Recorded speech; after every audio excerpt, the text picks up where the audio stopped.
Pernah tak kau tengok seseorang keluar dari kereta besar tapi pesan teh ais limau je? Itu tanda dah terlebih bayar untuk gaya. Pakcik kerja 35 tahun. Terus je beli kereta. Tapi bila bayar bulanan jadi beban, baru sedar kereta boleh bawa beban jangka panjang.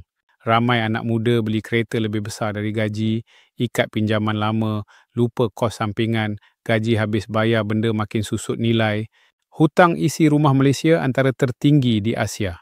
Hutang kenderaan penyumbang utama. Beli kereta ikut nafsu, bukan logik. Peraturan 1, jangan beli kereta lebih dari 12 kali gaji bulanan. Gaji 3,000, kereta tak patut lebih dari 30,000. Peraturan 2, tempoh pinjaman maksimum 5 tahun. Tempoh panjang, faedah tinggi. Jangan terikat lama dengan kereta makin susut nilai. Contoh, kereta 60K, loan 9 tahun, bayar 700 sebulan. Selepas 5 tahun, bayar 42K, baki 18K, nilai pasaran 28K. Peraturan 3, bayar sekurang-kurangnya 10% deposit.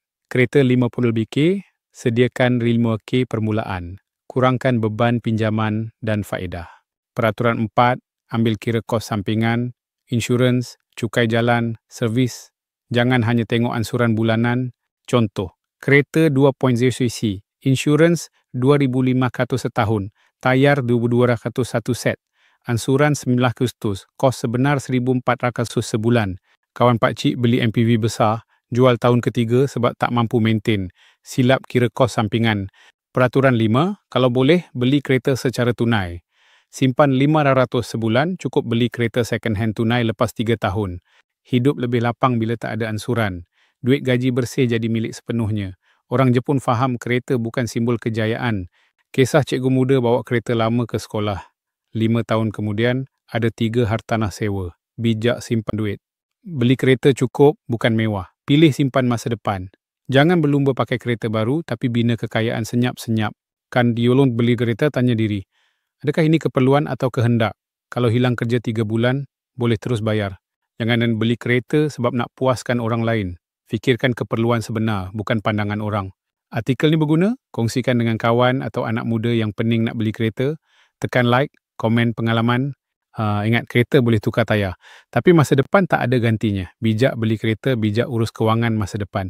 Jangan terjerat dengan hutang kereta. Pilih ikut logik, bukan nafsu. Hidup lebih tenang dengan pilihan bijak. Bila orang lain berlumba dengan gaya, kau bina kekayaan dengan cara bijak. Simpan untuk masa depan, bukan untuk pandangan orang. Peraturan beli kereta nampak remeh, tapi boleh selamatkan masa depan kewangan kau. Fikir jangka panjang, bukan jangka pendek. Bayar deposit untuk kurangkan beban faedah. Jangan terikat lama dengan kereta yang nilainya makin turun. Ambil kira semua kos sampingan. Jangan terlepas pandang kos sebenar bila beli kereta. Bijak urus kewangan. Jangan ikut nafsu, ikut logik bila beli kereta. Fikirkan keperluan sebenar dan masa depan kewangan kau. Beli kereta ikut gaji, jangan lebih dari 12 kali gaji bulanan. Selamatkan diri dari beban jangka panjang. Simpan duit untuk beli kereta tunai. Hidup lebih lapang tanpa beban ansuran. Urus kewangan dengan bijak. Biar jangan lupa kos sampingan seperti insurans dan servis. Ansuran bulanan bukan satu-satunya kos kereta. Kereta bukan simbol kejayaan. Simpan untuk perkara yang tak nampak tapi penting untuk masa depan.